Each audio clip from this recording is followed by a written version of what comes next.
Welcome, guys, and thank you so much for coming on the show, Alyse. Thank you so much for having me. So I've actually had the privilege of hearing Alyse's story, and it's a phenomenal one, so I can't wait for you to share it. So maybe perhaps we can start from the start. So maybe share a little bit about your sporting background and how you transitioned into business. Yeah, cool. Well, for many years growing up, I think in the end it was 12 years, I played soccer at a reasonably high level in Australia. So yeah, I was playing soccer a lot and keeping really fit. And then I decided to retire and go into running events like those 10K half marathons that you see people do. So I blitzed those and was smashing them and wanted a new challenge. Then I got into running full marathons, doing sprint distance triathlons. And then one day, somebody I knew did a full Ironman, and I was super inspired by that. And so I decided to do my first full Ironman the next year. And so I just signed up for a full without ever having done Olympic distance or half Ironman distance triathlons. And yeah, just went straight for the full Ironman, smashed that in just under 15 hours. And then after Ironman, they have this thing when they talk about like post Ironman depression. And I didn't have depression, but I was kind of like, okay, what's my next challenge? What's my next mountain to climb? What's my next obstacle to smash and accomplish?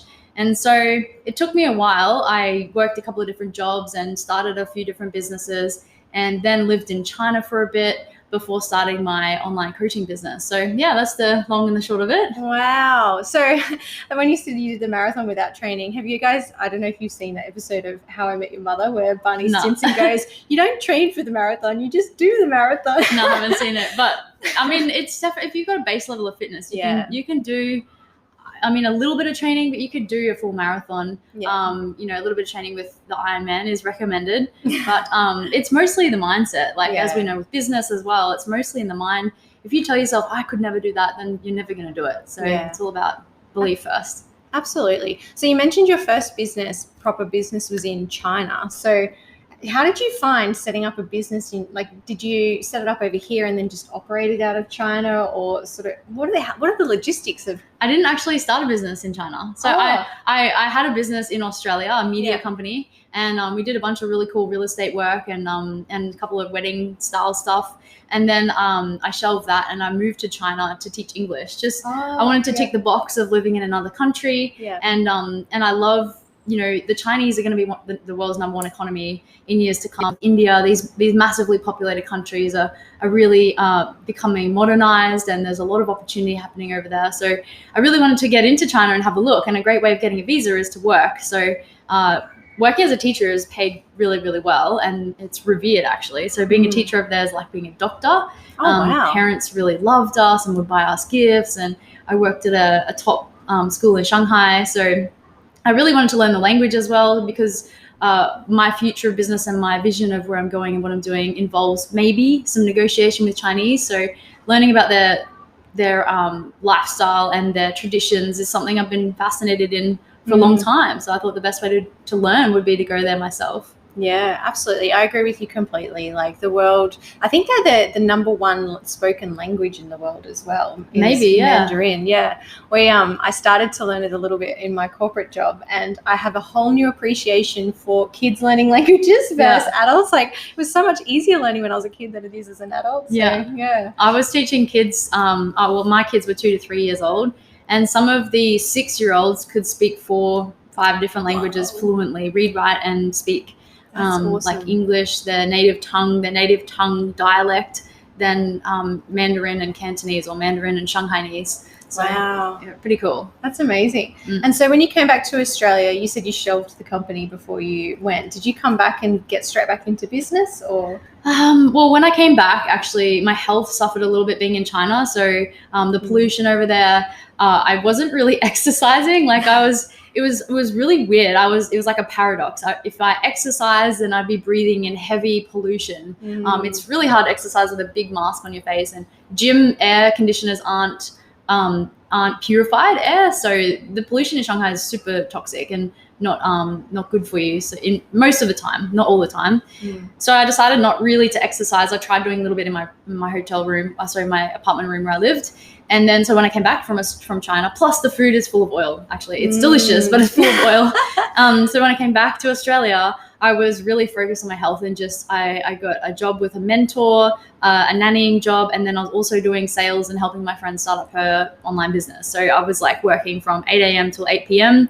Just working hard out, collecting the cash, banking cash, and then exercising, banking cash, exercising. And I just was just head down, bum up, getting back on my feet as soon as I got back. And then after a while, I kind of came up for air and shifted a couple of the jobs away, and I helped my friend build her business to 20K a month. And then I was thinking to myself, why don't I do something like this myself? I was working for her, but also mentoring her at the same time a little bit, giving her belief in herself and teaching her a little bit what sales I was doing, and she was teaching me. So I was thinking to myself, why don't I do this for myself? So then I started coaching my partner, who is in the health and fitness space. How she was asking me questions, and so I ended up coaching her on how to start her business. And I had a mentor at the time, and so then after helping her quit her job this year, at the start of this year, I was like, okay, I've got to really take this seriously and reach out to more people and serve more people, make more of an impact. So since then, you've launched your podcast Trillions, which is a podcast interviewing millionaires and billionaires,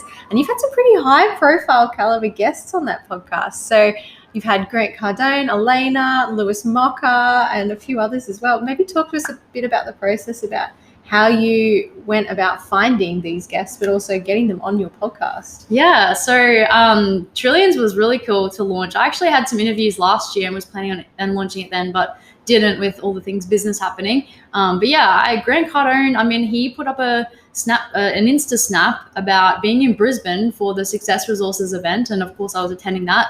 And so I just emailed the email that he had on his Instagram. So it's truthfully not that impressive, but I did follow up hardcore. I did back myself. A lot of people who I tell the story to say to themselves, I would never even ask Grant Cardone. I hadn't even launched an episode when I interviewed Grant. Wow. Then I also interviewed my old mentor, Philip DeBella, and Gary Vee is a cool story. So at the same event that Grant was at, Gary Vee was doing a keynote speech on behalf of Success Resources. He was the final speech, so the big shot. And then instead of just speaking at us, he said, let's do a Q&A, and set up a couple of mics in the room and said, anyone with questions, let's take some questions and I'll do a Q&A sesh. So I was sitting in my seat and I was thinking, should I, shouldn't I? And my instant response was, get up there, Alyse, go for it. This is your chance. And then the fear kicked in and all these, reasons why I shouldn't started coming up. And then I overrode that and I was like, just get up there, stand in line. You'll figure out what to ask when you're there. And so I was standing there listening to people asking the standard questions, Gary Vee, I've got this type of business and I'm struggling to get leads. What should I do? And the standard questions that people ask him. And so I was thinking, how can I be different? How can I stand out? I really want to make an impression on. And then it occurred to me, I've got this podcast. So I asked him, I just said, hey, Gary Vee, I told him a bit about my past and starting a media business, wanting to create something like him with Vayner. And I gave him a little bit more about my backstory. And then I said, look, I'm just a small fish. So before you shoot me down, he was like, I'll do it. And I was like, yeah, awesome. And so the crowd was clapping and cheering and it was very exciting. So yeah, he agreed to be on the podcast. And then I asked him for a photo and he was like, now you're fucking pushing it. I was like, okay. And I was planning on flying to the US to interview him in person this year, but obviously Corona time. So that didn't happen, but I interviewed him through Zoom. He kindly gave me 20 minutes of his time and we had a great chat. He opened up about things that I haven't heard him talk about before, like his investing and mistakes that he's made and how he deals with that kind of thing. And just really interesting questions. I was fascinated with his investments. He's invested in something like 60 different companies, similar to Tony Robbins with Tony's investing projects. So yeah, that was really cool. That was a cool moment to interview Gary Vee. He's been an idol of mine for a while. Dr. John DeMartini as well. Yeah. Amazing guy. Lewis Mocker. Yeah. Some of the big names in Australia too, like Brian White, CEO of Ray White. And some cool cats in Brizzy too. That's awesome. I love that. We actually teach our students it's called the Dream 100 strategy. You know it well. I had to Google it recently. And that's exactly all it is. It's just leveraging the Dream 100 to be able to get your name out there and accomplish what it is that you want to accomplish. But I love that you admitted your fears. Like, it's so often we see all of these people just going out there and smashing it and doing it. And we sit back and we think, oh, we're different to them because they've got all of this confidence, or they're this persona that, you know, it's just made for them. But really, the reality is everyone has fears. Yeah, 100%. Yeah. And so what are some tips around mindset that you've used to accomplish your heights in both your sporting profession and in business and with your podcast recently?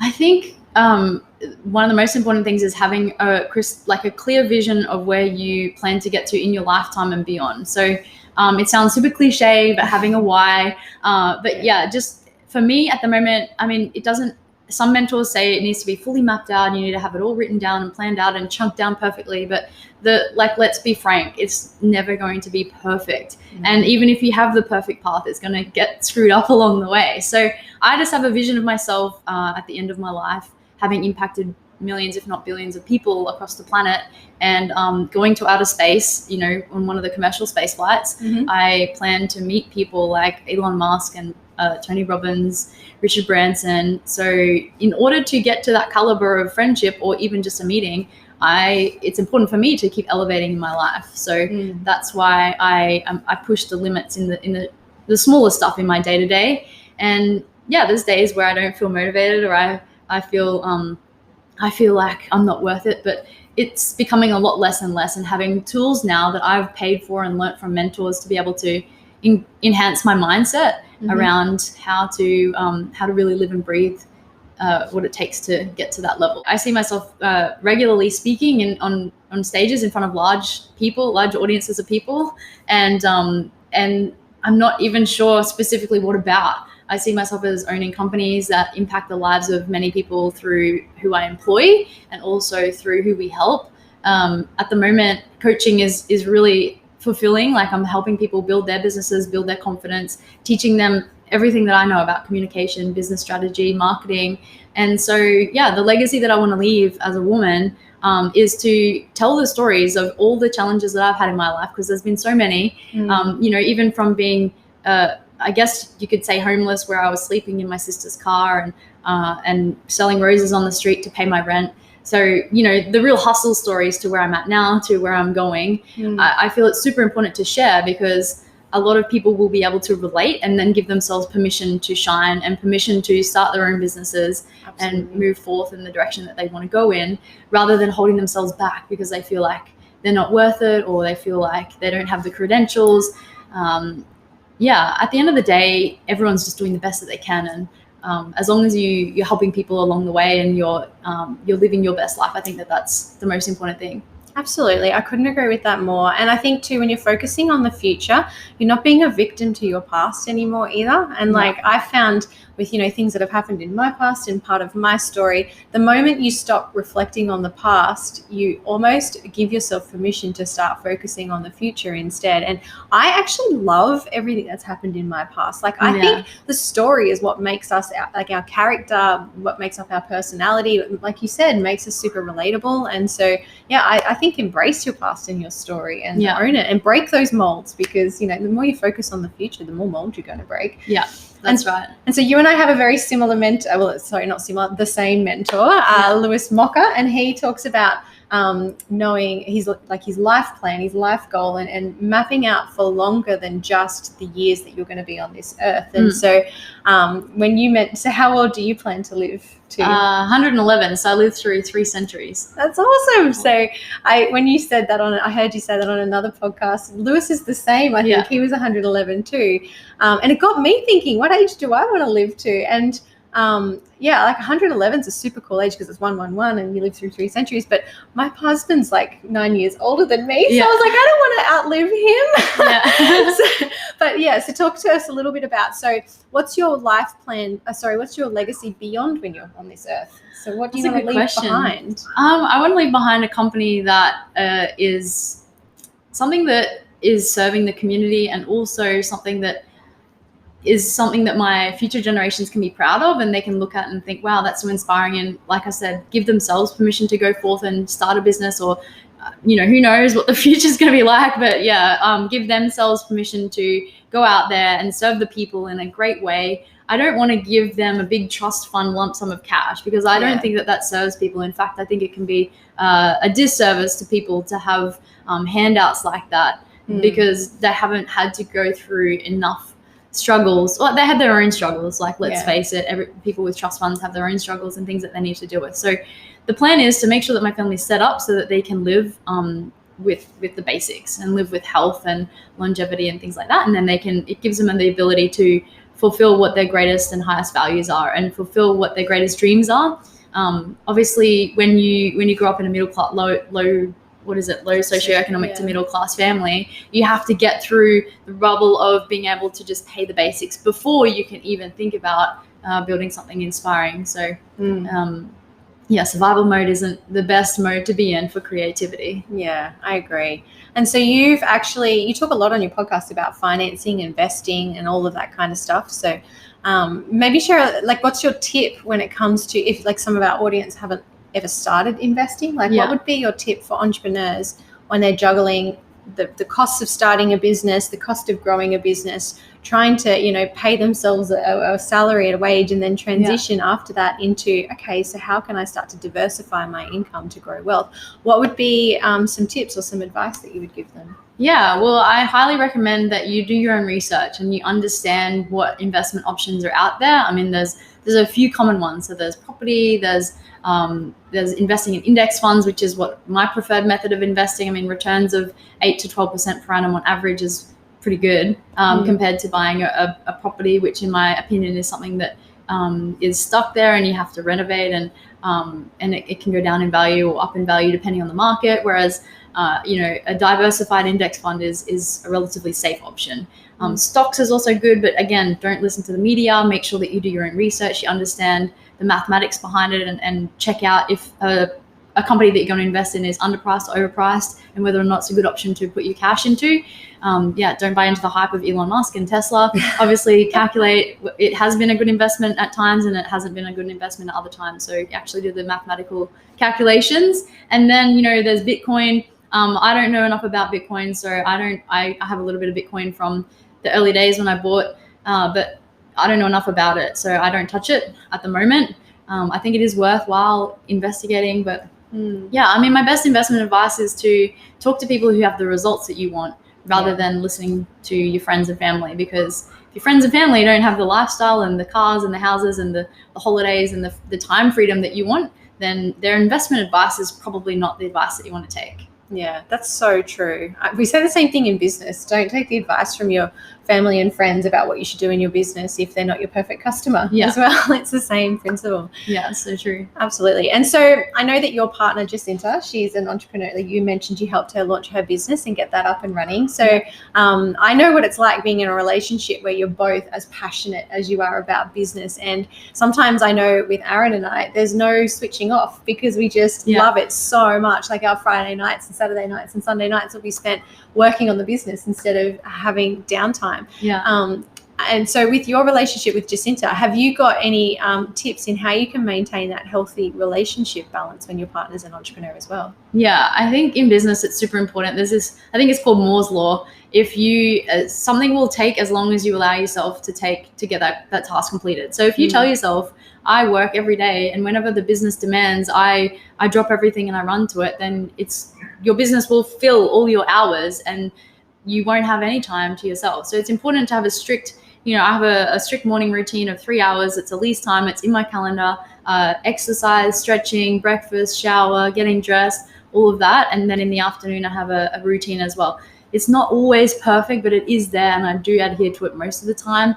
And then for my partnership, which is what you actually asked me about, I have all of Sunday, which I spend with Jacinta. So if for any reason we go out for dinner on a Saturday night, like we did last night, we had a bit of fun.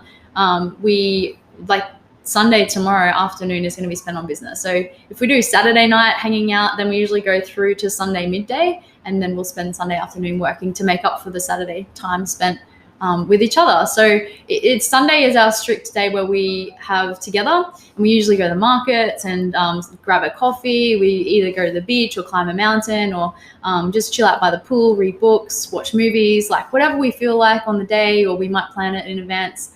And usually on Saturday nights, we go out to a nice restaurant. Like we love fine dining. So just choosing new and upcoming beautiful restaurants. We love going out. That's how we do it. I mean, it's just important that we set that time aside, and we're very strict with that.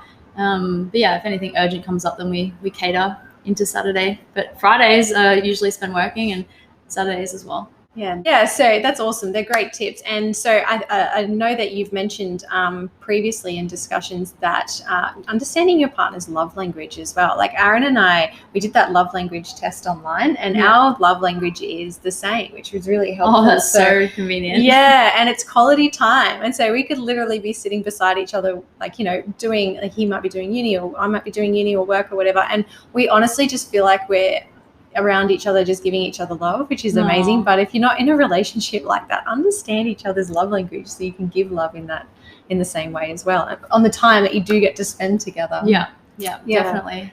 And so in terms of your business and your PR, so you do PR, communication, coaching kind of stuff, what would be your best tip for an entrepreneur starting out to be able to get their name out there and to be able to communicate their message properly? Yeah, well, I think podcasts are a really cool way to get your name out there. Like, it's great meeting you today, Jade, because we have so many similar interests and we'll probably become friends. And so I think that it's really important as a young or whatever age entrepreneur you are getting started, network your ass off. So go and find other people that have similar interests to you or building similar businesses to you, so you can tell each other ideas and new concepts and new strategies, and also just be a support network. You know, in entrepreneurship, it can be a little bit of a lonely journey when you're working so much and you're saying no to events. So if you've got a group of supportive friends who are entrepreneurs and you're sharing ideas, and it also helps your self-belief and your belief in your mission and where you're going, because other people are on the journey with you. But if you're trying to start your own business and you've got your work colleagues are your friends and they're constantly talking about the 9 to 5 and the drinks on the weekend and, you know, work Monday to Friday and party all weekend, then go back to work on Monday depressed, then your self-belief in your idea and where you're going, when they're, you know, sucking you back down into where they're at, isn't going to really help. So network, find a group of people who have similar interests and belief in themselves and in you and what you're doing. So you give yourself permission to shine. You don't have so much of that imposter syndrome. And then to get their name out there, I highly recommend jumping on podcasts, hosting events so that you can get the media involved. You can get some media coverage. Find somebody like myself who can guarantee you articles and get published as soon as you can. Make sure you've got a Google My Business listing as well. That's super important. And you have, you know, images and things like that on Google SEO optimized. And then, just making sure you're over the social media platforms. I mean, think about it. If you have a cafe and you never put signs out to say, hi, I'm open, or you don't even have your name on the front of your cafe, why would anyone go there? Same with how you dress in the cafe. Are you going to dress like a slob, or are you going to look nice at a cafe and do your hair and makeup? It's the same with having an online business. It's important to dress nicely. Even if you're just at home, at least do makeup, even if you're in casual clothes. And then also make sure that your online presence looks good. It's the equivalent of having a cafe. So make sure your social media banners look tidy. Make sure that you're plastering your Facebook and Instagram and LinkedIn with posts about what you're doing. And if you love your business and it's your mission to achieve what you're doing, you want to tell people about it. So plaster it everywhere so your friends and family know what you're about. And then when they're out at dinner with, you know, not even with you, they can promote you. And so I think that having that online shop front is really, really important, and making sure that it's quality, because someone will judge your shop front online as, you know, if it's quality, then they'll think that your product is quality as well. Yeah, that's some really good tips. Thank you so much. I feel like you guys have gotten so much value and awesome tips that you can implement into your business, your relationships, your investing life as well. And if you want to find out even more, then check out the Trillions podcast. It's full of quality content, amazing entrepreneurs. You'll at least be inspired, if not have some incredible tips to implement in your business as well. So thank you so much for coming on the show. Thanks for having me. To having a catch up with you outside of the show. Sounds great. Thank you, Jade.